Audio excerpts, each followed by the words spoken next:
Good evening, everyone. Welcome to CVFM Radio. We are coming to you live from the centre of Middlesbrough, and I am here with my co-presenter, Martin Peakham. Hi, Martin. Got my name wrong there. Now look at that, listener. The pro has started off all singing, all dancing, and to get my name wrong.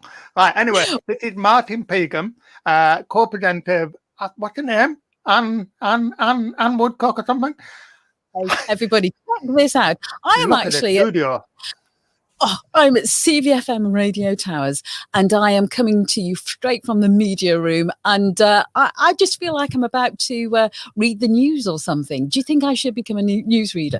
Sit like that? I think you could do. You could read the news, Anne. Just to help you along, I'm your roving reporter. And did you know that 3 dolphins were seen in the River Tees near Yarm Bridge this morning?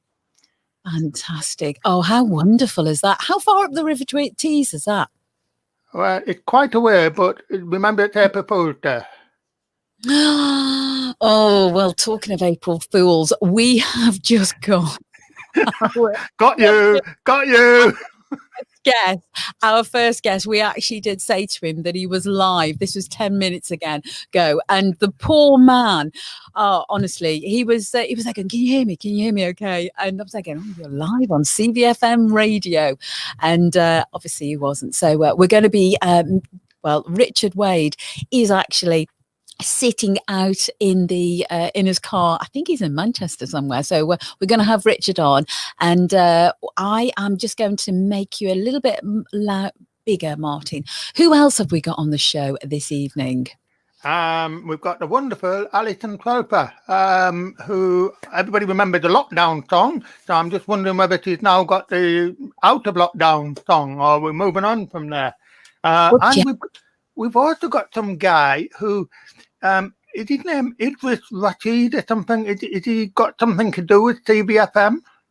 Oh, I know. Well, we've actually got Idrees as well. He's actually going to be coming and joining us a little bit later, and he's going to be talking about the COVID vaccination centre. He's also going to be talking about the government report that came out today as well, Marty. Yeah. So I think we should get our first guest in. Just a moment, everybody. Because I'm in the studio, we've actually got a lovely little tune. Oh, that's impressive. That's a sound to say we have a guest in the green room. Good evening and welcome to Richard Wade. Hello, Richard. And good evening. Hi, Martin. Very good to see you both. I hope you're all well. And I'm in Liverpool. I'm on the outskirts of Liverpool, sat in a car park on my way home to Newcastle.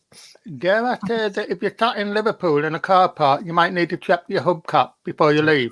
I did that already. They're not there.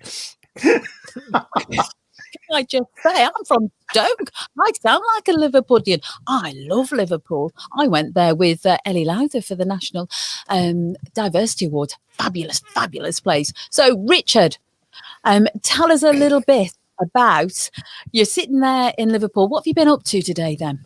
Well, today's been a very interesting day, a very long day, and I started early this morning. I've been doing an audit on behalf of Arriva buses. So I do all of the, I'm the independent health and safety auditor to Arriva UK on a national basis. And today's the first one of this year.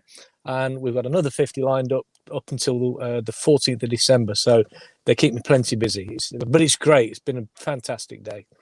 This is health and safety audit, isn't it? Is that what you... It is. Because I mean, the company you run is a health and safety management, risk assessment, that sort of thing company, yeah? It is indeed. So we're a health and safety consultancy, and we do 3 key things. We do safety consultancy, we do auditing, and we do health and safety training. So that's really the tools of our trade. So I'm guessing, Richard, at the moment, there'll be quite a few companies that are coming out of lockdown, they've been quiet or non-operational for quite a while, and they're about to come back into this brave new world that we have. So on the one hand, they'll be wondering how to cope with COVID, safety preparation for that. But also, because they've been quiet, I'm guessing quite a bit of equipment, the processes, need recheck and auditing because they haven't been in use for nearly a year. Is that the case? Yeah, very much the case. And so a lot of organisations ahead of this slow opening up and the easing of lockdown will have done a lot of work into making buildings and workplaces COVID secure, training their staff, getting their policies and procedures correct, and basically, doing real in-depth risk assessments, not just because it's a legal requirement, but because, they've got to look after their people. So safety people in particular will be very, very busy at the moment with getting all of those things in place as people start to trickle back to work. For those that are going back to work, a lot of people will continue to work from home. That's the fact. And I'm guessing, you just mentioned a Aviva bus company. I mean, the bus companies have had a very difficult time over the past 12 months, but they've been running services. The buses have had all these sort of 2 seats you can't sit on, them one you can, etc. They've adapted in so many ways. So are they now trying to think about how to remove those adaptations as they go forward? No, not yet. Though those safety precautions will remain in line with government guidelines of keeping apart, wearing masks, hand sanitation, and all that. But you make a great point, because the time and investment, and I'm not just speaking about Arriva, I'm talking about transport in general, that remember, has kept the country going, because all of our key workers got to get to work, all of our nurses and doctors, blah blah blah, they've still got to get around the country, and so transport providers, obviously Arriva's the one that I work closely with, have really pushed the boat out. They've upped their game. They've invested massively in training and equipment and sanitizers, and they're still doing it now as we speak. Yeah, and they're doing a fantastic job. I know your company. What intrigued us is your company does something called a birth alert. Now, just bear with me a second, because I'm a massive Mary Poppins fan. And I'm guessing this is not an alert to a chimney sweep dancing around with a very strange Cockney accent. This birth alert, is it something like that? No, not quite. So what is it? What is a birth alert then? It's a great little system that does so many things. And so effectively, Bert's Alert, I'm working in partnership with an organisation, and BERTS is Business Enterprise Risk Technology. And BERTS Alert, in so far as I'm involved, it's a real eye opener. And BERTS Alert can be one of a number of things. So I don't know if you're able to see me. Yeah, we can see that. That's lovely. I love that. So that's a wrist strap. And so what the simple is, it's so simple it's untrue. So you have a wrist strap, or you might have a fob on your key ring, for example, or you may carry a card or have a smart chip. What you do is you go onto our website, which is secure. We're talking bank level encryption, so and Amazon cloud servers for your data, and you upload all of your information that you want the emergency services to have if you have an accident, and so on there, for example, if the emergency services find Richard Wade unconscious or in an accident, unable to speak or tell them what my issues are, they simply scan this. It's smart technology. They simply scan it with a smartphone, and then within 2 seconds up pops a picture of the holder of the device, that whether it's a chip or a fob or a card. Right, so you can check that it's the right person. The beauty is all the vital information that you want them to know. So, am I blind? Am I deaf? Do I have learning difficulties? Do I speak English? Do I speak another language? That's all in, and there's a picture of me and my immediate medical information. The other thing that the emergency services have is a code. They have a unique code, and then by entering the unique code, a second area opens up, and they can see the name of my next of kin, my emergency contact, who my doctor is, what medication I'm taking, what dosage, am I allergic to penicillin or nuts, or and it's very, very simple. In fact, the simplicity defies actually how brilliant it really is. Yeah, it sounds absolutely amazing. Anne? Martin, Richard, what's the web address? Because I'm just creating a ticker tape for you at the moment, and I'm going to put that along whilst we. You still there? While I'm trying to work that out, Martin, can you give me that domain name? If you can... hang on a second. Richard, are you still able to hear it? Richard? Okay, what we're going to do is we're just going to kick him back out again, and we'll get him to come back in. So, Martin, I think the address you were looking for, Anne, is probably www.mysafetyservices, all one word, .com. All right, because I thought that was the Burt one. That's the one. No, that is the Burt. That's the Burt company. Okay, so mysafetyservices.com. And then you look for /Burt Alert. And I'm sure it goes. Sounds an absolutely amazing piece of kit. It really does. It really, really does. So hopefully we're back. Oh yes, he's here we go. Let's hope he's back. Richard, are you back? I'm back. So first of all, we heard everything you were saying about the fantastic piece of kit. Lovely. And it really does. I used to work in health and safety for quite a few years. And so that bit of kit, I mean, I'm immediately drawing a picture. I actually had a guy who was impaled on a fence right through his leg, and he was deaf, effectively near fatal. You know, I mean, the blood loss was so severe. And we were able to get information on his next of kin. But it took us a little while. He was in the hospital by then, etc. So I can see this immediately. If somebody's in the street or at a work, at a site, or somewhere where they're not normal, and you can access that information straight away. That sounds... So have all the emergency services got access to this? Yeah, they do, and it's becoming more and more popular now. And I think you've hit the nail right on the head that we all, you know, in any workplace, you give your next of kin and you give who to contact, but the chances of it being available when you need it are pretty slim. And this, you know, and this is wider than its workplace. It's skiing. It's going on a mountain bike ride.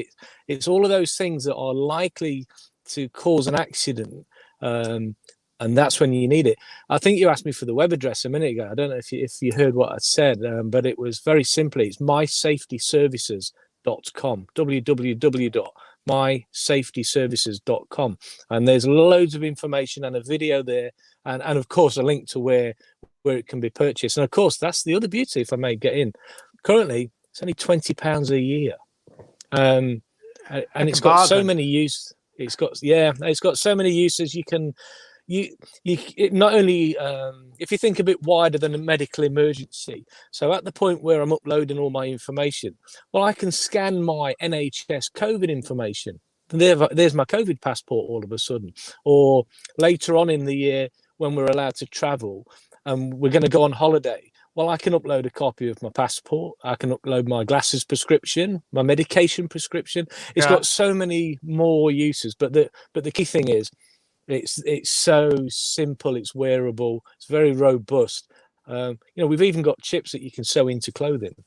The usage, I mean, what caught me as well, I mean, you're right, we've all been on holiday and we've all broken our glasses at some point and not had a prescription and had to sort of wander around blindly because you can't get a replacement. But I mean, I was caught as well by what you were saying earlier about the information, the medical information, because I'm profoundly deaf. So, you know, if I'm in an accident and I'm not semi-conscious or whatever, you know, chances are somebody's going to approach me at the moment with a mask on. So I can't lip read. Exactly. But if they're saying, oh, what's up with them? It is diabetics often, when they're going to a reaction, are mistaken to being drunk. And people treat them accordingly. Oh, he's drunk, just ignore him. Yeah. But if you can actually get that information off the phone and start treating the person appropriate, I think that's fantastic. So how long has this device been available? Well, it was developed last year by the company, and and it was developed and implemented. It's in use in Australia and has been. It's got so many other. Burt's as a brand has many other purposes, but this is the key one that I'm involved with. So it was developed before the talk about COVID passports and all that, but it just so happens it can do that as well. And we may or may not need a COVID passport. There's no government decision on that at the moment. No. However, this has the ability to hold it already, along with anything else you want to put in there. It's not limited to certain little bits of medical information. The old-fashioned things you have a bracelet that says I'm allergic to penicillin, and that bracelet doesn't identify the individual, whereas this, as soon as you touch it with your smartphone, boom, your picture comes up. And so that was really impressive to me, because sad to say, there are people in this world who will steal something and adopt somebody's identity, if you like. But actually opening up a device, seeing the face of a person and going, actually that is the right person. That is so reassuring. It is, and then the emergency services are in a position to address you by your name, which you're more likely to respond to. You'll feel better at ease, and it's one of those things that's so simple yet so effective, and has so many other capabilities as well as your medical alert. But that's the key thing that I'm concentrating on, and I'm so glad that you mentioned the workplace earlier, because that's where I see it really going forward to be very, very useful. If you've got a building of, okay, we're not all at work yet, but at some point, buildings are going to start to reoccupy. If you've got a building, if I'm the first aider in a building of 300 people, not everyone will have one. Those that choose to have one, great, but if an employer has made this available for their workforce and there's a good take-up, well, automatically your first aid is in a much better position to help you out. And what I think what we'll find is that the people who know they need particular or specific help because of a condition or an allergy or something, they're the ones who will benefit the most, and they're the ones who are going to need the most help when something goes wrong. So it ticks all the right boxes, but I think currently it's the price point that is the real seller, because it's only £20. That's an amazing price. Richard, is that for the year, or going back to the company as well? You at the start you mentioned there was key fobs, and everybody, even if you don't want to wear the bracelet, you'd actually more than likely put it on with your keys as your key fob. So is the £20 for the year, or is that a monthly? To explain us a little bit about the price, please.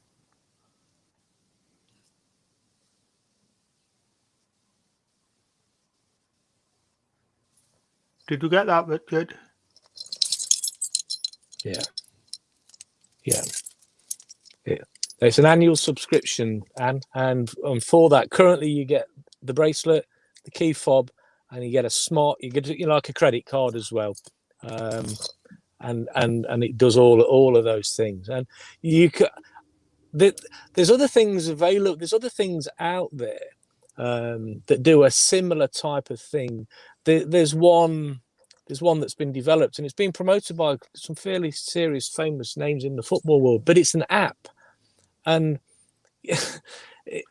apps are great if you've got this one doesn't require the person who needs it to have anything other than the device. It's the people providing the help who have the smartphone.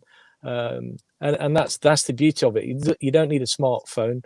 You don't have to be connected to the internet. The technology it works on, if I may, I'm hoping you can still hear me clearly, is called NFC. We can. It's near field communication technology, and it's that simple. So unless you're swiping it here, no one's going to. It's secure. You can't walk past with your phone and pick up my information. That's amazing. Can you hear me? Yeah, I can hear you. A few things. The reference to the app. I mean, Anne and I had a review some months ago now, on the program of a safety device that follows your location. So if you're out and about, it can track your movement. And, you know, as a runner, I thought that was clever. But the problem with it is you've got to carry a phone. You've got to be able to download an app. You've got to be able to do various... And that stopped me. I might be a person of a certain age and technology, but if you put that on my wrist, I will wear it. So that really was a positive thing there. So how many of these devices are there around? How many people are wearing them? I think everybody, I know that we've got I think Richard is hearing this a couple of seconds later. Obviously, the internet connection is not that great. To Liverpool, Martin, I think you actually right at the start talking about Liverpool. We've affected our internet connection. So, did you catch and it's. Did you catch the question, Richard? We don't. Have we got Martin there? Well, hello, it's Martin. More and more and more now. So you know we are now in discussions with. Do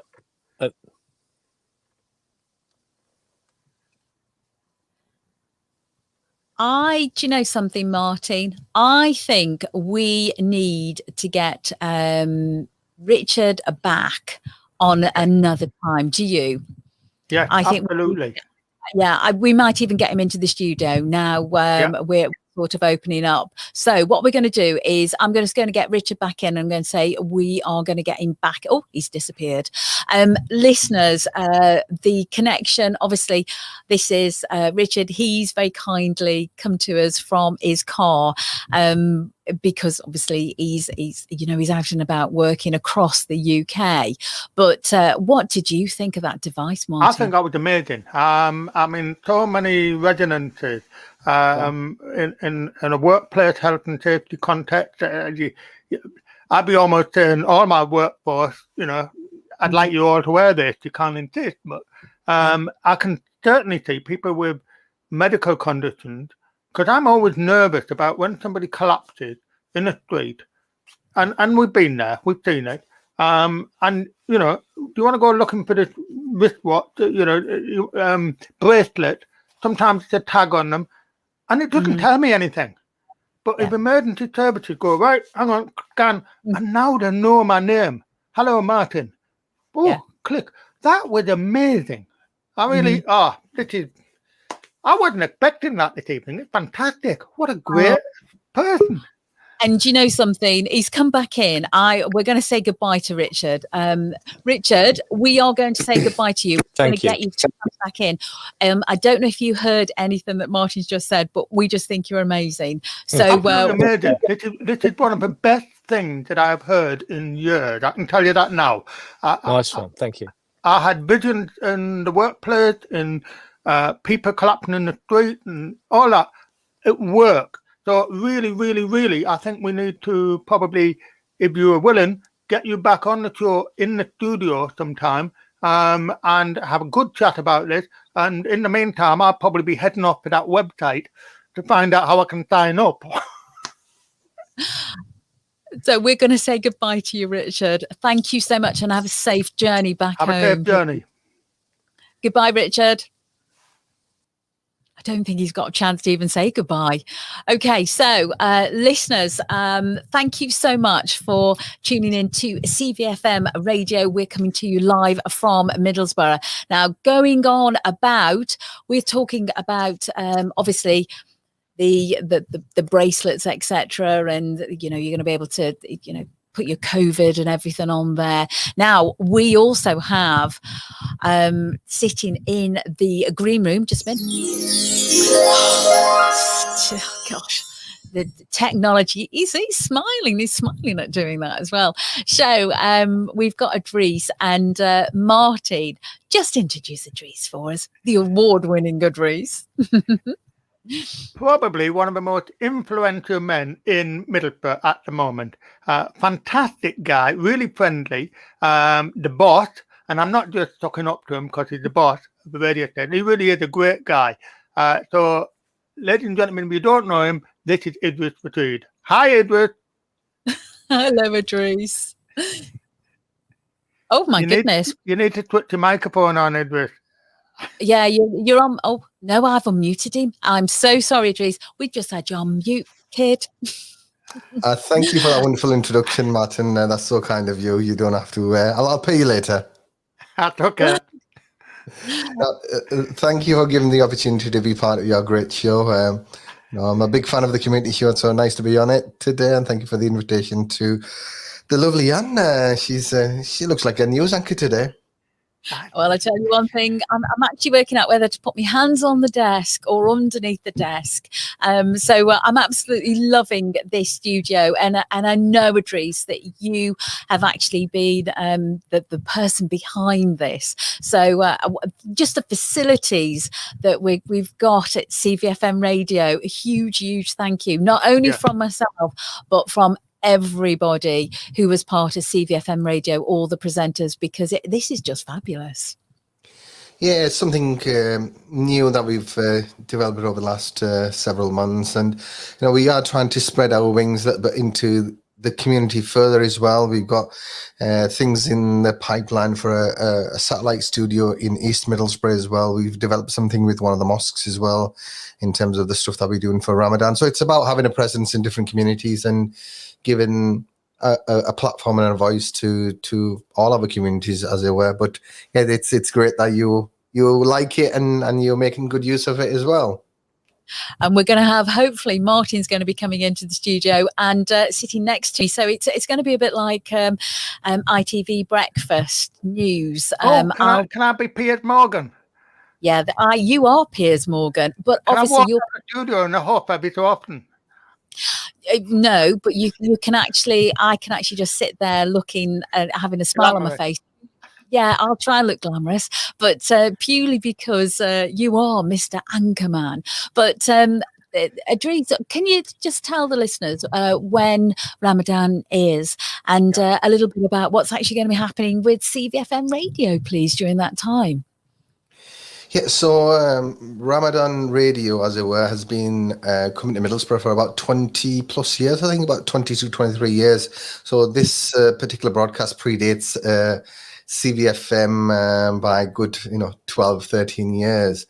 And initially some of the volunteers that were involved in this sort of a community 30-day broadcast got involved in the development of CVFM. And initially, obviously, I've been involved with sort of community broadcasting, not as a profession, but as a hobby and as a volunteer for about 15 years. And that's where the idea for CVFM came about, because the community members from the Muslim community used to have this 30-day radio station for Middlesbrough.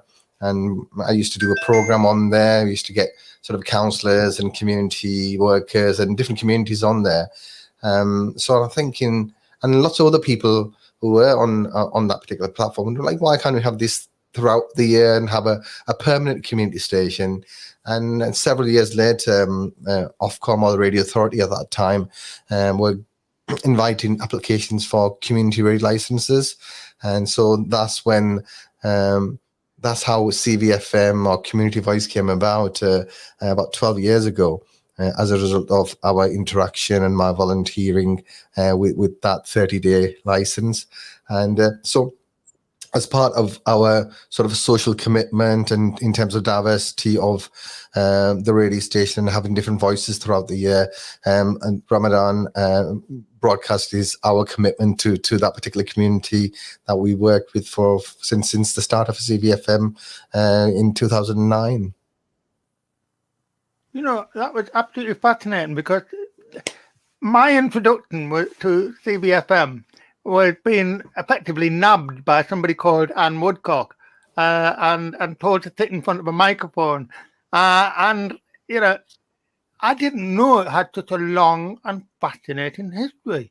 And getting out into that community, the strange thing is, because seriously, Idrees, you are held in great respect by the community and all facets of the community. You only just have to mention the word. And I can see why that is, because you put yourself out there, you try to serve this community, you give them something to give a voice, as you just said there. So during the Ramadan period, how did Ramadan radio actually it broadcasting special news or special programs during that period? So Ramadan for the Muslim communities is a special month. It's a month of fasting. Lots of families tend to switch off the television and do extra worship and read the Quran and go to additional prayers at the mosque, and just sort of and a lot of focus on charity as well. If you look at in terms of donors per head, the Muslim community is statistically the most generous in terms of amount of they give per year, and lots of focus around charity during Ramadan as well. So we facilitate and work with charities both locally and nationally, internationally. We've worked with the local mosques in terms of their development, fundraising. Every year in that period of Ramadan, we probably raise 80,000-90,000 pounds from the local community for community projects, for mosque development, for international crisis. If you look at Rohingya, if you look at any sort of causes that where there is conflict or where there is war, where there is a natural disaster, lots of charities are working. So we tend to support the work that they're doing, as well as looking at things locally as well. So soup kitchens we've supported over the years, Zoe's Place. So we've had different campaigns throughout Ramadan over the years to support local charity, but also lots of focus on international work as well.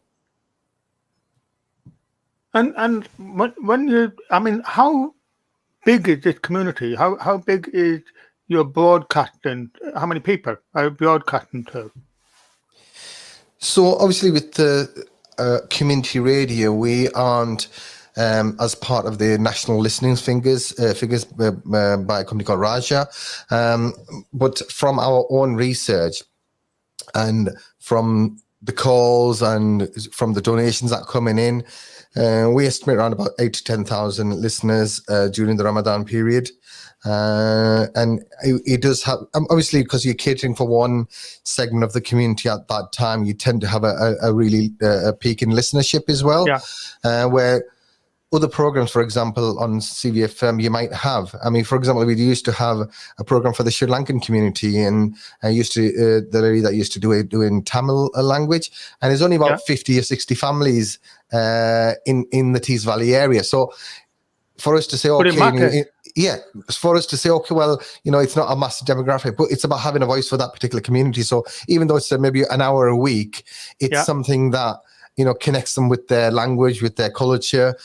So it's about, sharing information. So, at the minute, it's about COVID and it's about, vaccination. So it's about tailoring that information to those communities. And, and that's a great thing about community radio, that, you can really cater for the listeners at a really micro level, where commercial radio stations, they have to go with as many listeners as possible, because in terms of their revenue, the more people they engage, and they will go for the biggest segment of the market that they can, where we can focus on the 50 families in the Tees Valley area with a particular program.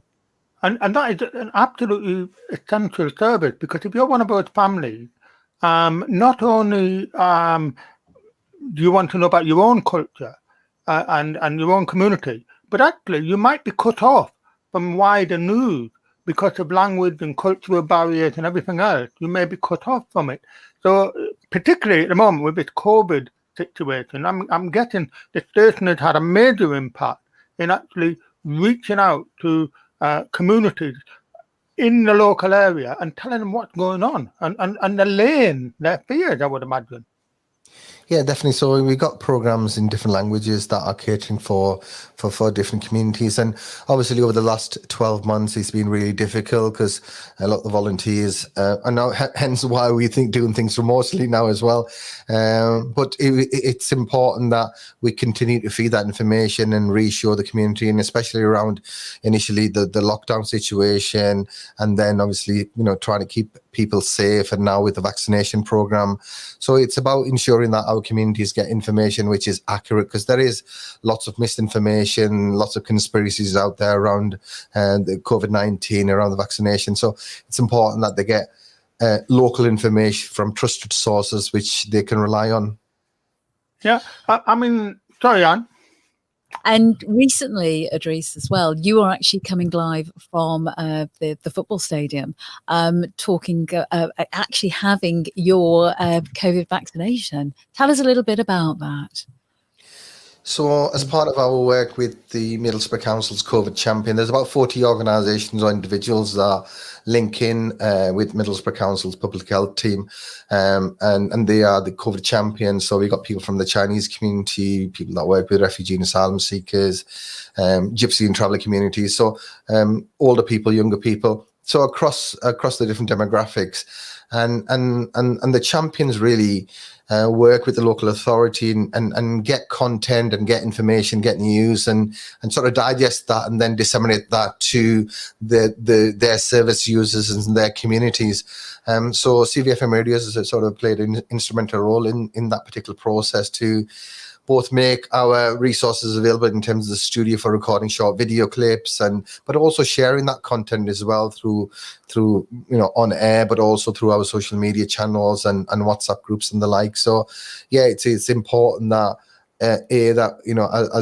as a community organisation, we are there when help and support is required, but also providing a platform for local communities to get information and news.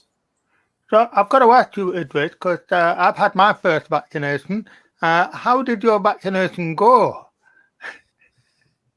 I had the AstraZeneca on the first day at the mass vaccination centre at the Riverside Stadium, and it was a fairly straightforward process, actually. I think I was there about 10 minutes and got my jab, and felt a little bit, like after about 5-6 hours, had a little bit of a temperature, but the next day I was fine. And I think it's just your body sort of reacting. But looking ahead, I'll be getting my jab in about another 4 or 5 weeks' time. And I think it's really important that we and anyone that's in the public eye in a local level shows that they've had the jab and just share that information and share the experience with the community, because there is still a vaccine hesitancy within the community, and I think it's important that people that are in that role where we can have some influence in terms of getting information out, that we share our experience. So I did a short video and some interviews that the NHS shared on their social channels as well, and I've done similar to use that content on our channels as well. But I encourage anyone that has the opportunities to take that and protect themselves and family and the wider community, and looking at the wider community. This coming Thursday, we're working with one of the mosques in Middlesbrough, and they will be, in fact, as according to my knowledge, they're probably one of the first ones to host a vaccination in a community setting. So there's 2 mosques in Stockton that are hosting the vaccination drop-in clinic. So you don't actually, so if you're over 50, and if you're under 50, but you've got any underlying health condition like diabetes or some sort of heart condition, and you can still go and get that vaccine without any appointment. You just turn up on the day. So that information will be available on our website. But it's next Tuesday, and next Wednesday is at Bosefield Lane Mosque, the Farouk Mosque, from 9:30 onwards. And it's at the Al Mustafa Centre, which is at the top end of Parliament Road. You might know it as Sammy's Club years ago. But also I know it's Bow Street Mosque, because I actually remember when that place was built, and I actually had a meal in there, possibly the very first meal that was ever cooked in the Bow Street Mosque. You didn't know that, did you, Idrees? I didn't. It's not actually I see what you mean. In Stockton, yeah. No, the one in Middlesbrough. No, it's not. This is on Parliament Road. So this is there's one on Bow Street. It's not that one. It's the one further up on Parliament Oh, Road. right. My apologies then. Yeah, this one has came about 4 years ago. So it's a sort of a community centre mosque. I'll have to go there and get a meal. You know me, I follow food everywhere. Definitely. I think once this lockdown situation's over and we got COVID under control, I'm sure that the centre will be more than happy to. They're really keen on organising sort of community gatherings, and now we can use that space at any time. So I think it'd be great to organise something. I think we should. Talking about the vaccination, I mean, you say there's a lot of misinformation out there, and I have to say, I went along for mine on Sunday with my hearing dog, Inca, who turned out to be the star of the show. Everybody, I think they'd done so many vaccinations by that point, they were delighted to see a dog. But I had it, and I have to say, the next day, I didn't feel too well. And I'm thinking, oh, God, and it was the AstraZeneca one. And my arm was absolutely solid as a rock. And oh, God, what's going on here? But all I did was I looked on the NHS site, and you find out that because the injection into muscle, it can sometimes has a firmer intent. It's not into the bloodstream, it's straight into the muscle. And so I just bore with it. And by the evening, I was feeling better. Well, I can tell you today, I ran the fastest 10K that I've run this year. So if that's what it does to me, I want a couple of more. Okay. Well, I mean, go on. Can I say, I actually had my vaccination 2 weeks ago, and on the night time, I didn't actually feel that great. And I ended up taking paracetamol because that's what they recommend, take paracetamol. And I was chatting to a doctor last night, and they said that with the AstraZeneca is the first injection that sometimes you may not feel well. When you have your second one, you're okay. And likewise with the other vaccination you can have, the other make, the Pfizer one, it's normally the first one you're okay with, it's the second one you might not be okay with, in the sense of you might feel a little bit unwell. So but the thing is either way, either way, this vaccination is better than any short-term problems that you might have. You know, that minor bit of pain. I had a vaccination from 20 years ago, and I was warned it was a quarter vaccination, and they warned me with the last one I would get a stiff arm, and it was the same thing this time. Now I can tell you I've had 20 years free of a problem that it was basically a allergic reaction back in those days, and I had to have a series of injections to stop my allergic responses. So I've had 20 years free of that problem. By having this vaccination, you're avoiding COVID-19. You're minimizing your possibility. You're safeguarding others. You're helping people. So, you know, that minor little inconvenience, just get along, get that vaccination. And what's your thought, Idrees? No, I really want to echo Martin's advice there. I think everyone should take the vaccination, and obviously everyone's body is different, people will react in different ways. I didn't actually have a sore arm or anything like that, just got a little bit of a temperature, a couple of paracetamols. I was bright as a daisy next day. So but as I say, it's important that, and especially those with underlying health conditions, it's imperative that they receive the vaccination as soon as possible. So we are working with the local authority, and we're trying to look at any sort of barriers people might have in terms of accessibility, in terms of, you know, IT issues, whether they can't make an appointment. So I think this little pilot in terms of a community-based vaccination clinic, we'll see how things progress.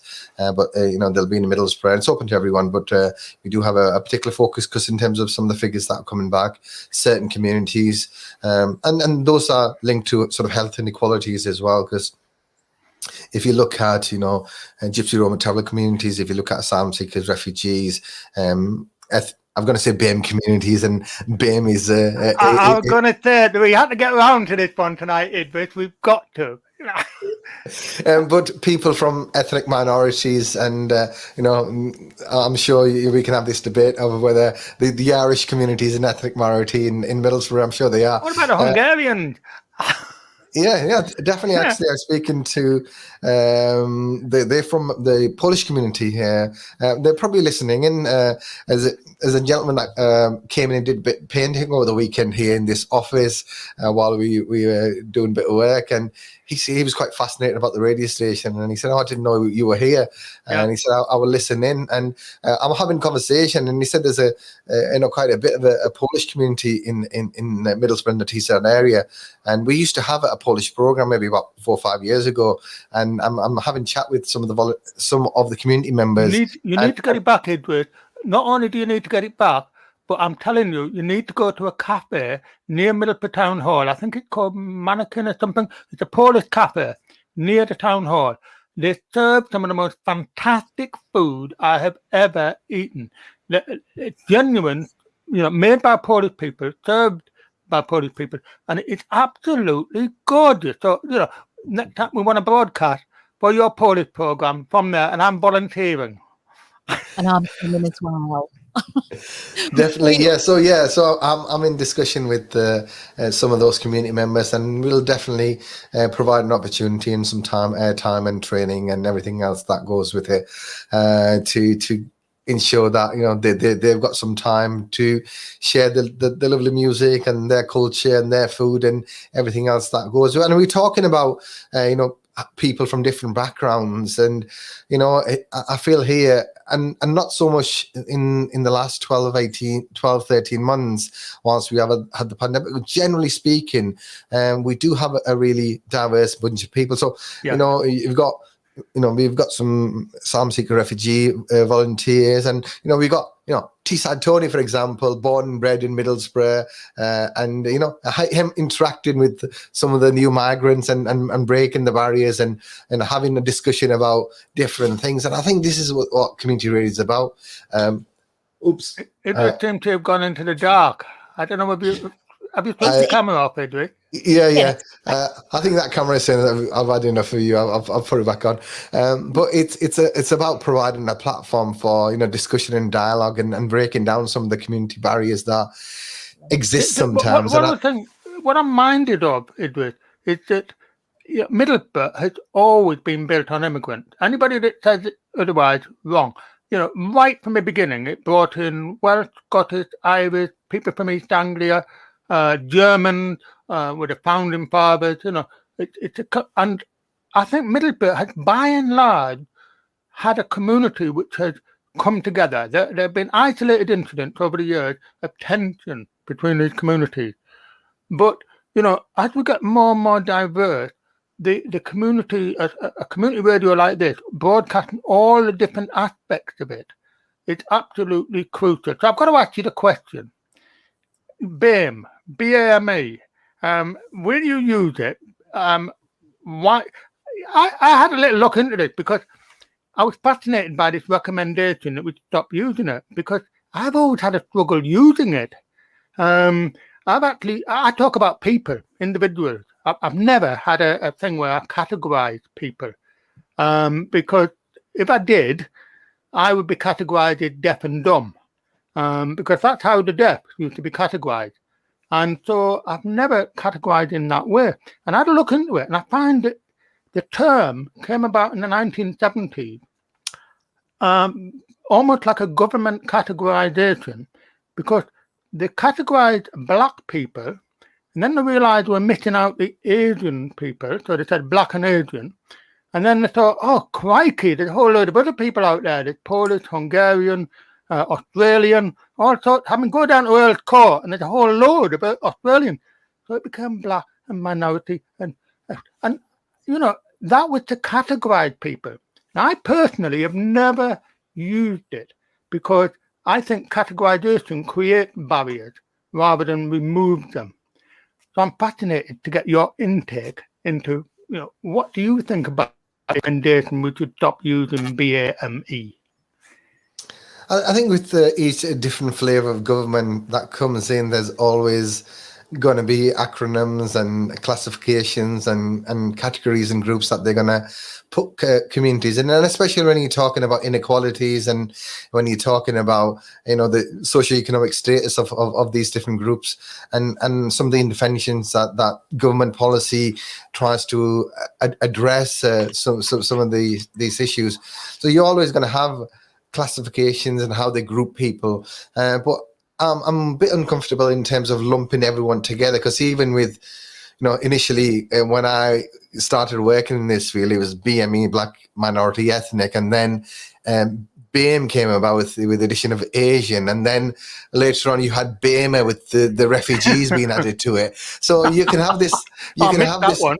yeah. So you can have this alphabet soup, as it were, and it's similar with the LGBT and plus, and Yeah. but it's really about people at the end of the day, and it's about communities, and it's about ensuring that those communities that are disadvantaged in some way, any policies you know, one of the things that has actually got lost in this debate and hoo-ha that's blown up, because actually in the report, the point that we're making was that actually if you look across the UK society today, inequalities or chances of improvement or whatever it is can be more defined and are more dependent not so much on ethnicity, race or colour as geography, family influences, culture, religion, on a lot of other different factors, and they intersect in different ways. So I mean, I highlighted, for example, the fact that on the one hand, there are more exclusions of people who are black, predominantly West Indian, from school, but at the same time, that community gets some of the highest achievers of that age group in school exams. You know, so you have to look at, you know, you said the inequalities, identify where the starting point of their problems and difficulties and provide the support for that, and not lump them together in one great. I was watching a little program the other day about a school in Manchester, and Manchester I used to live in, and I remember Moss Side very well. It was but I remember being in the anti-Nazi League in Moss Side in the 1970s. It was not a safe place to be, I can tell you. But there was a school there. I'm just watching it and I'm thinking, crikey, that's a high achieving, well-disciplined, very enthusiastic, wonderful school. And I didn't know where it was. And it was in Manchester, in Moss Side area. And I thought, that is amazing to see. I'd rather celebrate that than debate some sort of acronym that is globally applied across the country.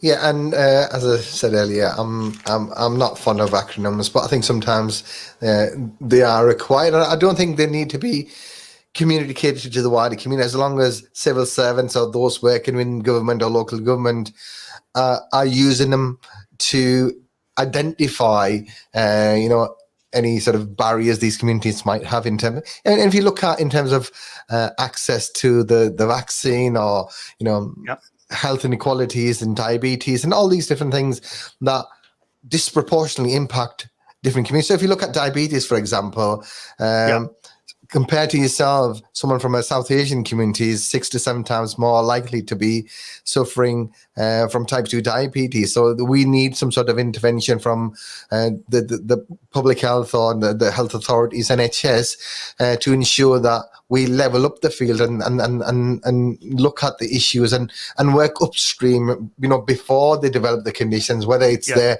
genetic makeup or lifestyle or diet. So we need to address this and knowing which communities we need to work with. So I think it's important that we have these classifications for those purposes. But it's a bit of a double-edged sword. It is. You can't please everyone, but I can understand why some people might be not comfortable using these acronyms, but I think sometimes they are required. How would you define someone, people in terms of people's identity, there's so many different layers. So, you can be someone from a Pakistani heritage, a Muslim, a Teessider, I have a friend, we've just done the census, haven't we? And the census is always fascinating. I've got a friend who identified herself on the census form as, see if I remember all this, Scottish, British, European citizen of the world. Because who is she talking to? At the time she speaks to different audiences or adopts a feeling. I mean, at one point I can be a Christian because I'm talking about that sort of issue. On the other side, I'm a historian. On the other side, I'm a Teessider, but I'm a Yorkshireman because that's where I was born, and I'm very proud about. So it's very difficult. It's who you are. I think identity is quite fluid, isn't it? And people might define themselves by their ethnic origin, by their religion, by their geography, So depending on the circumstances, people's identity changes. And I think we need to be mindful of that fact, and people might categorize themselves differently to what the government and civil servants might define them as. But we've got one in the studio who identifies herself as a duck. Yeah, and talking of ducks, I will be saying ta-ra, duck, in a moment, because our next guest is magically here. Is in the green room, the wonderful Alison Trelfa. So we would love to continue this conversation because it is just so informative, and everybody needs to have this conversation. Yes. But before you go, will you actually repeat again those are the places that people can go for their COVID jab, please, Idrees? So the Al Mustafa Centre, which is a community centre / mosque on top of the Parliament Road, used to be called the Sammy's Club, is holding a community vaccination clinic. So if you're over 50 and you are from a Middlesbrough area, I don't think there's any restrictions on where you come from. You can drop in from 9:30 till 5:30. I think they're going to have an hour's break around about 1:30 for lunch.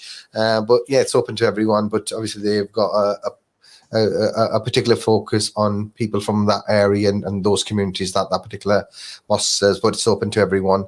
And so I want to encourage anyone that hasn't had the jab so far, if they're 50 plus, to come over and say hello and get your vaccination. But even if you are under 50 and if you've got any sort of underlying health conditions, then you will still be eligible. So more information will be on this particular video.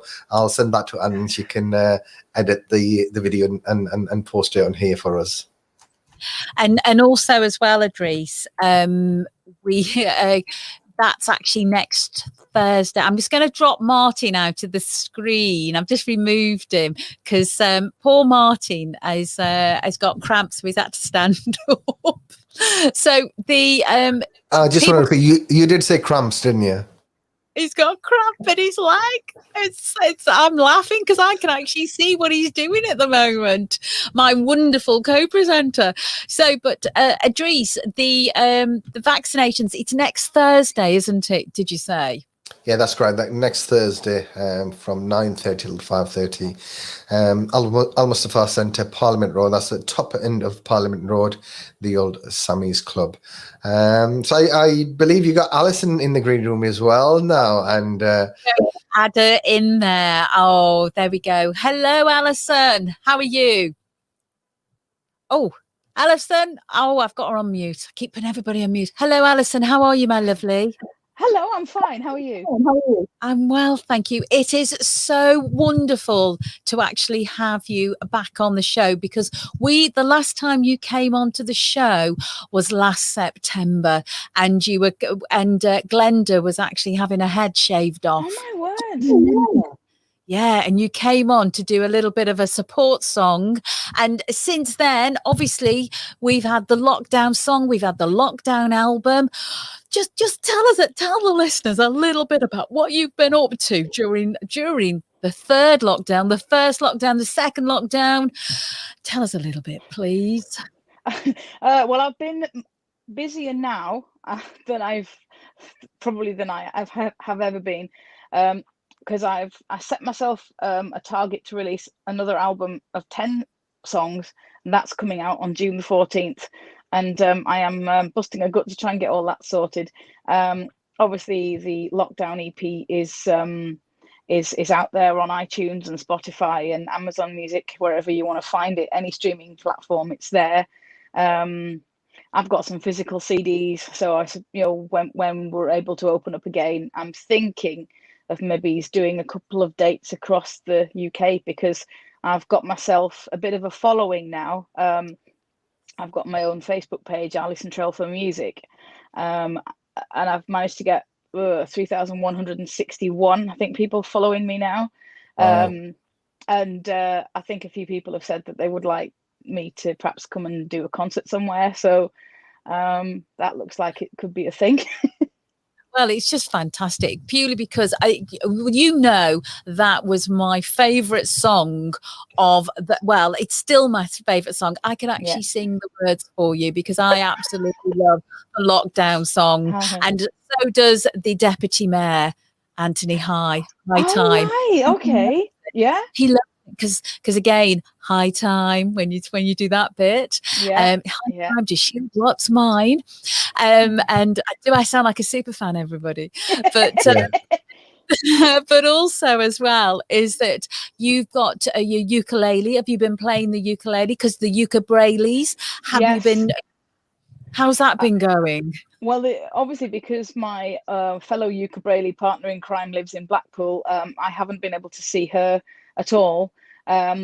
Although we've been, chatting over Zoom and Facebook and WhatsApp and all sorts of places. But musically, it's very hard to get together. There is video software out there, but it's often not very accessible with those that can't see. There's usually, you've got to place yourself in a box, or you've got to arrange the screen in a set way, and all of that just then becomes undoable or much harder to do. So I think we're just holding out for when we can meet again. But obviously, certainly with One Voice, I'm going live every Friday. Still, I've done it ever since the first lockdown. So I think I've had 2 weeks off in a year. So every Friday at 7:30 in the evening, me and my daughter Karen go live on the One Voice Choir Middlesbrough Facebook page and sing songs. So I'm trying to keep communities connected through the One Voice page, through my Alison Trelfa Music Facebook page as well. Now, that was set up really selfishly to start with. I was just like, oh, how many people can I promote my new album to? And I invited a few people to my page who invited a few more. But actually, if I don't do a video, then I feel like I'm letting a community down. It's become, some people who've been isolating or shielding have said, this is what I live for one of the things that I look forward to most each day now, because there isn't much else. So I feel like I have a duty to a whole community of people now. It's a pleasurable duty, but nevertheless, if I don't post after a couple of days, you will guarantee one of them will message me and say, is everything okay?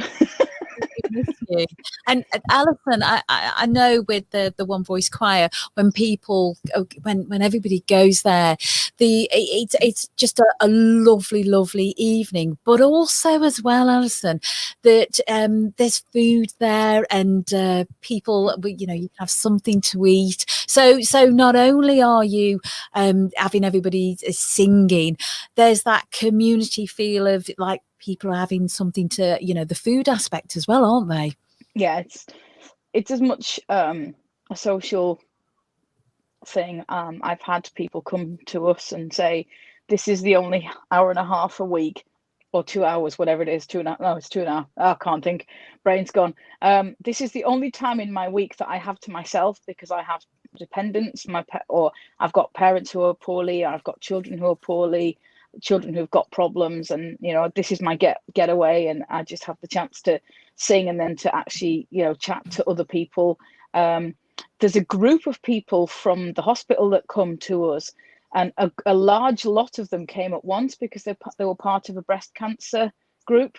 This lovely lady came up to me. She went, "Hello, my name's Angela. I'm from the Booby Club." And I was like, "What?" And it is a thing. It's but and then one of my members themselves became ill with cancer. So actually, on another level, that group just took her under and helped her through that. So although my group helped them with singing, when this member of my choir then fell victim to cancer herself, that group just stepped up, and she was one of them at that point. So there was a double connection. So that's another aspect again. Well, you all it's that camaraderie, and you are so kind and so welcoming as a group. I've been to see you a couple of times, and I just absolutely love coming along to see you, because you're just, the welcome is just fabulous. Now, also got, because obviously Martin's got a hearing dog, and you've got your sight dog. How's your dog been managing during lockdown as well? Because I can imagine it's just been quite strange as well. Alison, be careful. Alison, be careful here, because my dog has had a whale of a time because he spent so much time with me and not doing any work, shall we say, because you're not getting out and about as much. That I think he's forgotten half of what he knew. Yeah. I had to go into Middlesbrough a few weeks ago, and my guide dog wasn't quite as on the ball as she has been in the past. So I would agree, the crowd control aspect. I actually walked into someone and I was so apologetic, and I said, "I'm so sorry." I said, "But would you be kind enough to stand exactly where you are, because I want to backtrack, and I want my dog to go around you." So luckily I met with someone who was really quite understanding, and she went, "Yeah, no problem." So I just, when I knew I was approaching this lady, I actually told my dog to move over, which she did. But I think that the dogs have lost some of their confidence maybe in the crowds. I know as a blind person, I think that my confidence has suffered, because you don't know what distance you are from people. Guide dogs do not know how to socially distance. Even when I've got my dog, when I had my vaccination whenever it was, my guide dog was walking me down the center of the corridor, as they're trained to do. Guide dogs are trained to walk centrally. Yeah. My sport worker said, "You've got left and right sides of the corridor trying to melt into the walls." I was like, "Why?" They're trying to get away from you and the dog. Because obviously you're meant to go on left or right, aren't you? And of course my dog is like, we're going down the middle.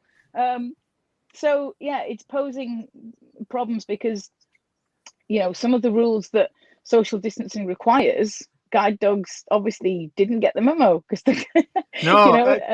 it's funny that, isn't it? They didn't turn out a bit. I noticed Uncle looked very confused by the whole situation. Yes. But I mean, at the same time, I don't know if you picked this up, but maybe it's the case with me, because with the mask and the lip reading issues that go on with that, and just generally the sense of understanding. I hear reports that people have been difficult, but I've actually not experienced that. I've actually gone into places and people have gone, "Oh, look, can I take?" And they've taken great care to deal with me, because it seemed to be a bit more understanding. Whereas people before were rushing here, there, and everywhere, and like I was a problem or a difficulty, shall we say?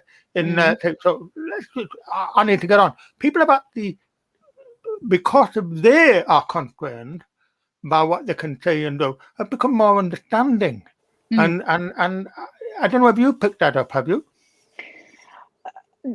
I haven't. No, not really. But then I haven't gone anywhere really independently. That's a decision I've just decided. It wasn't really right for me to do that. I think if you can see where you're going, perhaps you've got a slight advantage there. I know blind people that have gone out and about, and some people have been quite not so kind with them. But then other people have said that, as you have, that have been helpful. But shops. I mean, I've got a friend. It's actually the same lady that I'm in the ukuleles with. And an Aldi store in Blackpool actually turned her away because they weren't prepared to help her in the store. They weren't prepared to put their staff at risk, even though she was saying, well, all you need to do is, if you can hold one end of the trolley, we'll hold the other side. But it just, that became a real problem. So actually she had to then go and approach an organization to say, look, I can't do my shopping. And there isn't, the shop where she would normally go is not an online store. Then she had to register with online. So I think each set of disability groups have had their own issues surrounding. And actually, I remember when we had to wear face masks, I actually said that's going to cause a real problem for the hard of hearing group, I would think. Because not all people are wearing masks that you can see through. And even if you can, it might distort the lips a little bit when you're trying to speak. Or, I said, if any group's going to find that so hard for communication, it's those that are struggling to hear. It's interesting you say that, because generally, although I talk on this show, I don't talk to anybody outside of here. So it didn't cause me any problem. I think Idrees is actually going to say goodbye to us at the moment, because he wants to be somewhere else, I think. So, right, okay. Is that right, Anne? Yes, it is. Idrees, a huge thank you for coming on this evening. I was just actually messaging Martin to say, in a pause, can we say goodbye to you? So thank you so much. I know you wanted to say goodbye. No, it's fascinating as ever listening to Alison, and it's nice to see her again. Hello, Idrees. Nice to talk to you again. On here again, and I will definitely look out for your performance. Was it on Friday evenings that you said? Well, yeah, One Voice Choir Middlesbrough every Friday evening. It's our Facebook page, and so we go live every Friday evening, and we have been done since lockdown, and we will continue. And I think even when we start meeting back at the church, I think we're actually going to set aside a little bit of each choir session, or maybe once every so often, where we will still try to keep that community going, because there are some people that are not from Teesside that are watching us as well and interacting with us. Definitely. I'm sure once you're physically meeting up again, Anne will love to visit you, because I recall her visit last time when she there, and she thoroughly enjoyed herself. So yeah, she likes a cup of tea. And can I just say, anybody, I'm actually putting this along as a ticker tape at the moment, the One Voice Choir Middlesbrough Facebook page, because I'm actually going to be coming along to that on the Friday evening, because when you sing, you smile, and everybody needs a little bit of a smile in our world at the moment, don't they? Yeah, definitely. A couple of weeks ago, I was doing the warm-up exercises, and I can't remember what happened, but there's one exercise that we do where we see how long we can breathe for. And I don't know what set me and Karen off laughing, but we could not then do that breathing exercise, because as soon as we started to sing, we started to laugh. And there's been many times on our Facebook page where I've just literally had to stop playing. I put my head on the piano, my stomach's been killing me, and I've just literally had a minute where I have not been able to speak, and I'm trying to say to my whole lot, really sorry, back in it. I'm just laughing so much. But actually, those people are then just going, it's good to hear people laughing. But we do lots of that. And that sounds like fun. Okay, guys, thank you so much for giving me the opportunity to have a bit of input on your show, and good luck with the rest of the program. Thank you for having me. Thank you, Idrees. Great saying you, Idrees. Alison, the point you made a second ago, very important. Sorry, I want to make sure that I've actually got the right address here. I've got One Voice Choir Middlesbrough Facebook on Friday night. Is it 7:00, Alison? No, 7:30. 7:30. I will just amend that, and I'll amend that. I tell you, I'm the girl behind here that does all the time. You're doing a fantastic job, Anne. You're doing a fantastic job. She's in a glorious studio tonight, and I think the power's gone to her head, Alison. 7:30 or 6:30? 7:30. I'm thick, aren't I? 7:30. Thank you, my lovely. 7:30. But Alison, No that problem. point you made a moment ago about even when the restrictions are lifted and you get back to physical meetings, that you've now picked up people who are outside of the area. That is something which I'm picking up. I do a lot of local history groups, and during lockdown, we turned to doing virtual lectures, presentations, etc. And I mean, I did one on was it Saturday, and I had somebody tune in from Dubai and somebody tune in from France, who were absolutely wonderful contributors to the story. But it then got me thinking that when this is finished, I don't want to lose that No, audience. that's right. And Yeah. so I think we're all going to have to adapt. And we're going to have to adapt in a way that what we do locally is available internationally. Is that, yeah? Yeah. My daughter's doing her level history. She's really enjoying it. Good. Good. That's what everybody should do, history. I'm passionate about this. And you know, I do my fishing show, and that's just a Facebook Live, and I've got people tuning in. I actually now do my fishing show at 7:30 at night because I have Chile tuning in at that time. Chile, other countries in South America as well. I've got Canada, Iceland, Australia, and it just shows that what's happened in the last 12 months, how much that we're now starting to think globally and what we do. I would never have thought 12 months ago that somebody would even want to listen to us in Chile. And you just think about 2 weeks ago when we actually had that young gentleman come on from Kentucky, and he was from Kentucky as well. A bit strange, but he was an understatement. He was a lovely guy. He was a really lovely young gentleman who wanted us to open his show in Kentucky, and which we did. And we would never ever have had that kind of thing before lockdown, would we? Alison, this opens up opportunities. Alison, I mean, in terms of music, they always say that music transcends boundaries, geographical, cultural, etc.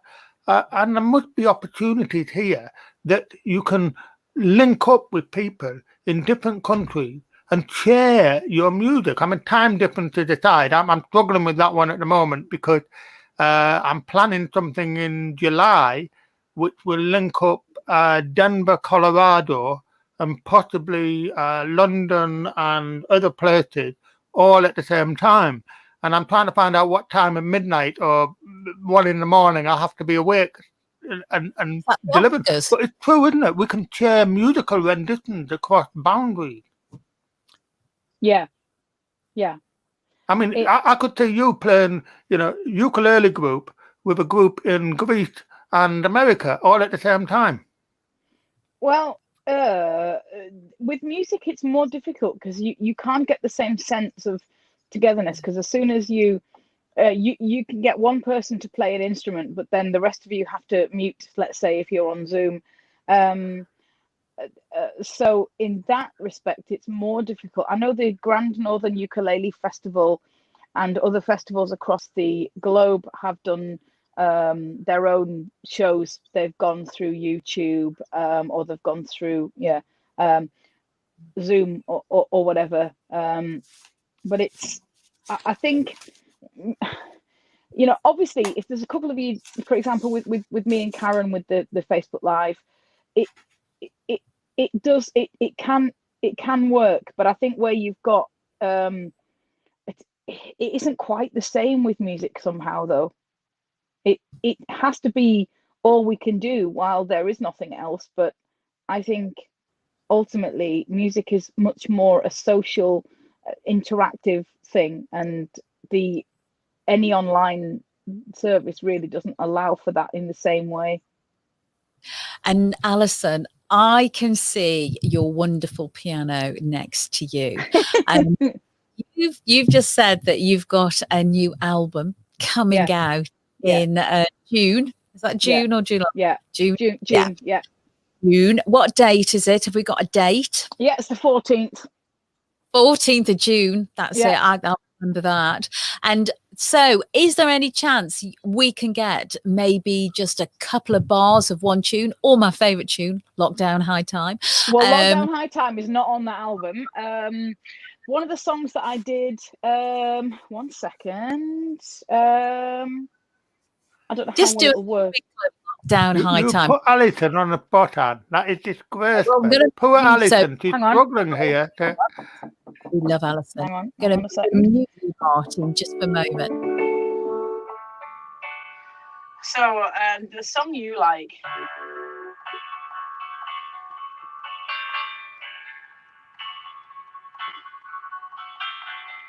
Lockdown, I'm inside my home. Lockdown to protect my own. Is high time I shield what's mine. Lockdown. I can't remember the words. Come on, I knew the words. Carry on if you want. Yeah.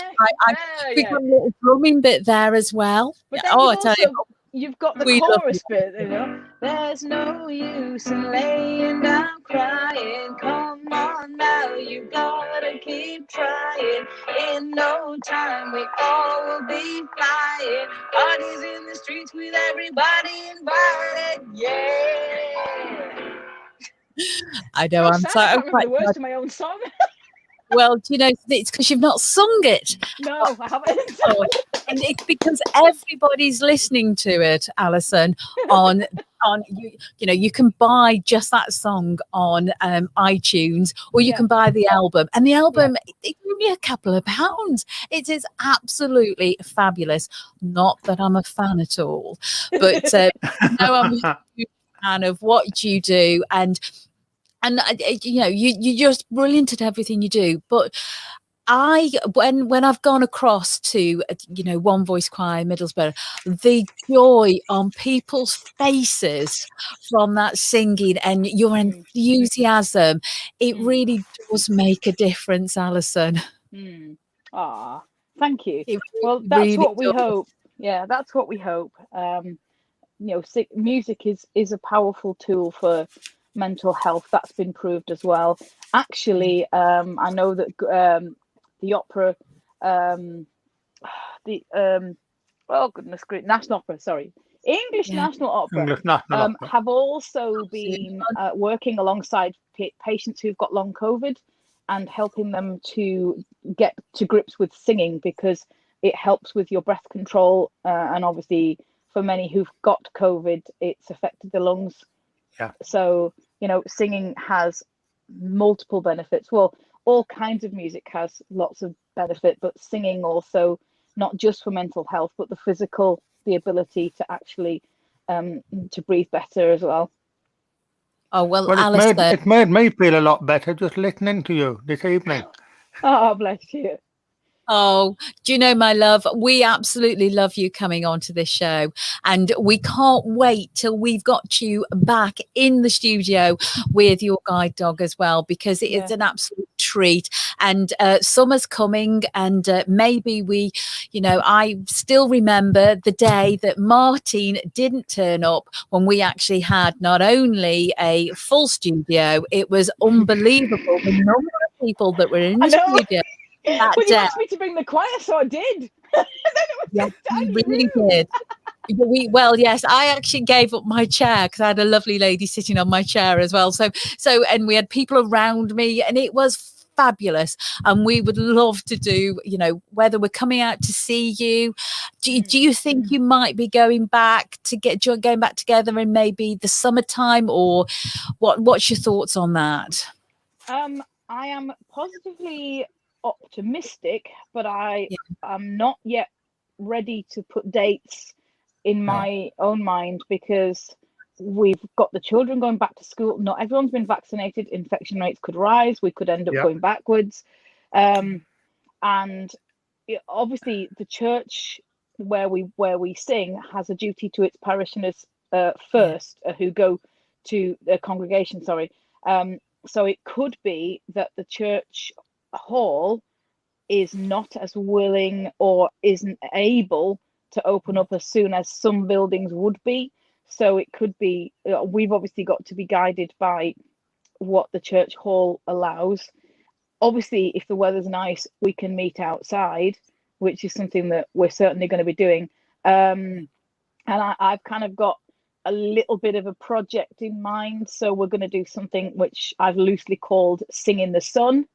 And it's doing things Sounds wonderful. We're doing things like Rocking All Over the World by Status Quo, All Over the World ELO, Walking on Sunshine, Katrina and the Waves, Here Comes the Sun, the Beatles, Shotgun by George You Are My Sunshine by Gene Autry. Well, we could do that as well, of course. So if it's to do with summer or feeling good, we're gonna Summertime and the feeling is easy. Yeah. Well, Summertime. do you know that song? Because what we've done is we've looked at lots of songs that are really upbeat and are going to get people's feet going. I'm trying to. We've got 30 songs, and I've only been able to rattle off 5. Wow! I can't think of any more, but there's lots of opportunity. In the Facebook lives. Anyway, yeah, carry on. Alison, talking about Facebook Lives, I've got the One Voice Choir, Middlesbrough, Facebook, Friday night, 7:30. Yeah. So tomorrow night, Easter, Bank Holiday Friday. Yeah. Well, Good Yeah, Friday. Good Friday. Yeah, and I'm Friday. still working. It doesn't matter what. Yeah. Good Friday tomorrow. I was singing on Christmas Day. I was singing on New Year's Day, and actually I roped my mum in on Christmas Day. She was singing. Was it Christmas Day? Yeah, Christmas Day. When I had my son hogging my workspace because he was home from university, so I had to drag my video and equipment into the living room and put it there and use a ukulele instead of the piano. But we were still singing. Okay. Well, say hello to your mum and send lots of love to your mum because she's fabulous. Your yeah. And so tomorrow night, 7:30, we just go onto your Facebook page Go and onto the we live. Yeah. sing along. Yeah. Oh, absolutely. And if anyone does fancy getting daily entertainment, my Alison Trelfa Music Facebook page is also there for anyone who would like to come on board, and that's daily. So, or mostly it's I would say 5 times in a week I'll post there roughly. Oh, there you go. So Sing there's along. two places where you can find me. Well, we've put the One Voice Choir. I'm going to come on to that tomorrow night at 7:30. Excellent. I miss all of you, because you're just so welcoming to me every time I've been there. So I'm going to come along and I'm going to sing tomorrow night with you. You know Dancing Queen, don't you? You know Dancing Queen? Yeah, we're going to do that. Oh, we're doing that. Well, I'll get me words on the me. Dancing Queen. I do. I don't talk about dancing purely for the fact that with the broken kneecap, it's no heels dancing. But never mind. But I will see you tomorrow night, my lovely, and we want you back on soon again because we have missed you so much. So we'll see you soon. Take care. Yeah. Take care. Thanks very much for having me along. Take care. Lovely to see you, Alison. All right. Take care, Martin. Bye-bye. See you tomorrow night. Goodbye. Bye. Bye-bye, lovely. Bye. Oh, Alison Trelfa. We love Alison Trelfa on the show. I absolutely love her coming on.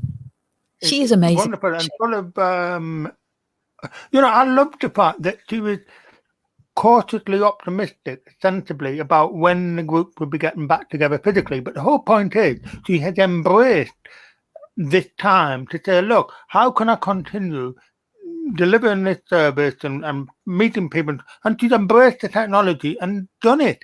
And and I don't think the world has actually changed quite a bit. And I think when people are saying, when are we going to get back together, that's the wrong question.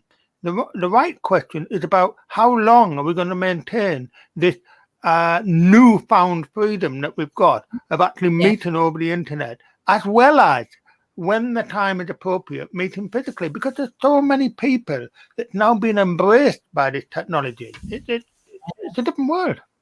And look at us. We are actually coming to you live from CVFM. You're coming from your home. I'm coming from CVFM studios in the centre of Middlesbrough. And it's an opportunity to actually still continue the show, still chat with our listeners. And thank you, everybody who's supported the show, who's come on, is given feedback, etc. By the way, Mark White does like Liverpool, Martin. Yeah, can I just clarify something here? That was a bit of a main point, but I actually like Liverpool. I've been there once in my life, and I was there for, I think, 3 or 4 days, and they have some of the most amazing museums around. Liverpool Museum, and one that I absolutely loved. If you're back in Liverpool anytime, man, look out the Williamson Tunnels. Oh, yeah, I will. They were tunnels built by, I think, 18th or early 19th century philanthropists to give work to the unemployed. And they're actually underground. And some of them are so big that they held banquets in them. Well, you've got the Mersey Tunnel. No, these are tunnels inside, under the university, some of them. Really? And people don't know they're there. People who live literally at the entrance don't know that they're there. So go and hunt that. Liverpool is a nice place. It's wonderful. Now, Martin, we're going to say goodbye to everybody. Hopefully you might be tempted to come into the studio before we have our little break, or will you be tempted when we've had our little break? Because obviously when we have our break for the Ramadan radio, you'll be doing History Month, won't you? Yeah, Local History Month. Got an extremely busy program developing for Local History Month. Again, this is a perfect example. We are planning for virtual. If we can deliver some of it physical, great. But let's not tempt fate. People, as Alison said, not everybody's vaccinated yet. We've got schools going back. We don't want to blow this little lot. We worked hard to get here. So we're planning virtually. And yeah, we're going to have a massive program going on this year. And everybody out there, if you've got the opportunity to get your COVID vaccination, please go and get it, because it really is important that everybody is vaccinated. Because you never know. Just by my experience, you might find yourself running a 10K in the fastest time you've ever done. Because I'm putting it down to that vaccination. Yeah, well, I'm looking forward to actually going out a little bit more, because I've been stuck indoors. And maybe doing a bit more exercise, Martin, seeing as I'll be running the Great North Run with you for the hearing dogs. You'll be off right at the start. I will be coming up at the rear, maybe hobbling at some stage, but I will be doing it for the hearing dogs. Listen, I'm already chatting with people to make sure you have the support that you need to get to that finish line. Yeah, rollerblades. That'll be good. Rollerblades. I was thinking more about a taxi, but I'm going to... No. Honestly, it'll be good, because I wasn't able to do it the year I broke my kneecap. So it'll be 2 years. It'll be 3. No, it'll be 2 years. It'll be 2 years this summer. So, but onwards and upwards. Anyway, next week's show, we're a little bit like that. If we're going to have next week's show, I don't really know if we are. So, if we do, we will be back. If not, we will be joining you back. We'll be doing some lives, because I want to come out and do some lives in the community, and we'll put some videos together out there. We're going to do some lives with you, Martin, as well. Hopefully, looking forward to it. By the time I'm back, I will be able to see past my fringe, because my hair is... You see the leather? There's fringe. I can't see. Well, I was just thinking to myself, as the program's gone on, I think growing more, because it's like coming down. Oh, can I just say to you, it's hot in here. But also as well, is that what I did do is, before I actually came here, I actually had it in a roller. And I actually had it rolled just so that I could actually see. So if my hairdresser is watching this, I might be coming to see him on the day that they open, just as they trim my fringe. Otherwise, I'm looking forward to that. I've got an appointment lined up in a few weeks' time. If it wasn't for the headphones, which are pulling my hair down, this will be up here somewhere. Well, can I just say, I've been given these this evening. My headphones normally actually pull my hair up a little bit, which is a shame. Idrees said, wear these. In this fabulous studio. It's a fabulous studio. I've got it. It's just brilliant, and the sheer fact that this has all been put together by Idrees. Yeah. He's got this studio is fabulous, absolutely fabulous. So anybody who wants to come on the show, do get we're in touch. looking forward to it. You see, and we tell the good news, don't we? We bring all the community, all the great news stories. If you come along to that studio, you can get your message out to people. So please, we want to come and chat to you. Oh, please do. And we'll be coming out to people in the community as well, because it's important that if you can't get to us, at least we can come out and get your messages. We've definitely got an invitation to tea and cakes at Newham Grange Farm. So I'm up for that. If there's tea and cakes involved, we'll be out much quicker. Not that we're sort of bribing people, but no, we're both volunteers. So we both I actually have a full-time job, and you're just a retired full-time doing loads and loads of stuff. I don't know how you managed a full-time job before you were retired, Martin, because there are some people that do wonder that.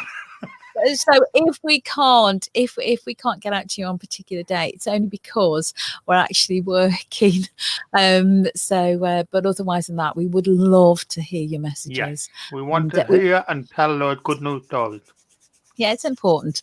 This is the community. That's what we're here. We're here to share the community. And as always, thank you so much for watching this again. If you're watching this again, thank you so much. And just get in touch, because we love listening to people. Even if you're as far as America, Kentucky, get in touch. We do openings of shows. I think we should get back in touch with that guy. No, we shouldn't. But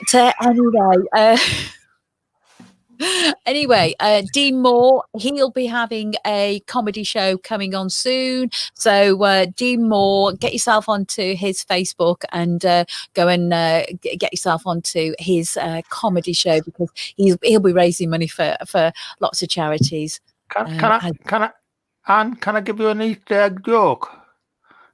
On there. How did the Easter egg climb the mountain? I don't know. It scrambled up. It was scrambled up. Well, there you go, everybody. Whatever you're doing this weekend, if you are out and about, if you're going to see your family for the first time or your friends for the first time, have a fabulous, fabulous time. And let us know about how everything goes. And don't forget, we've got sensible listeners. They're safe. They'll be wearing their mask and washing their hands and everything. So we have some fabulous listeners. So thank you so much. And if you do get the opportunity to get your COVID jab, go and get it, because we've both had it. Idrees has had it. He's been talking about it this evening. And Alison Trelfa, she's also had it as well. And it's just so important that everybody is vaccinated against this absolutely terrible disease. So it's been a great program, man. We've had some great guests on. We've had a great time, and we look forward to doing it again soon. Yeah, you've been brilliant, Martin, as I'm like shifting my hair now. Gosh, I've got a centre fringe. I think I'll just stay like this, everybody. I've got a centre fringe, and I'll be on a diet. So because honestly, I'm in this green room, and I look fatter than I've ever been. So it's Idrees said. I said to Idrees, I've put weight on, and he went, join the club. I thought, thanks. Anyway, on that note, I'm off. Take care, everybody. Thank you, everybody. Take care. Bye. Bye-bye.